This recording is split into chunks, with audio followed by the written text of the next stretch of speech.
Sa ibang balita, naaresto ang Vice Mayor ng Milaor, Camarines Sur matapos maaktuhang gumagamit umano ng shabu. Pero na-set up lang daw siya ayon sa Vice Alcalde. Narito ang report. Huli sa akto ng mga tauhan ng PIDEA si Andre Hidalgo, Vice Mayor ng Milaor, Camarines Sur, na gumagamit umano ng shabu alas 7 kagabi sa isang tourist inn sa Naga City. Isang sachet ng umano'y shabu at ilang drug paraphernalia ang nakuha sa kanya. Dati pa raw nasa surveillance ng PIDEA ang Vice Alcalde dahil sa mga ulat ng paggamit umano niya ng droga. May mga ebidensya po kita and naaktuhan nga po siya na paglaog sa kwarto na nagagamit siya.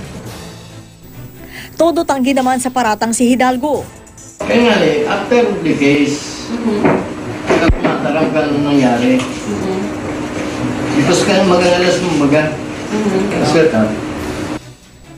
Sumailalim sa drug test si Hidalgo na ngayon nasa kustodya muna ng PIDEA Camarines Sur. Nahaharap siya sa reklamong paglabag sa Comprehensive Dangerous Drugs Act. Agad namang pumunta si Milaor Mayor Rogelio Flores sa tanggapan ng PIDEA nang malamang na aresto ang kanyang Vice Alcalde. Pero hindi na siya nagbigay ng pahayag. Para sa saksi, Sherian Torres, nag-uulat.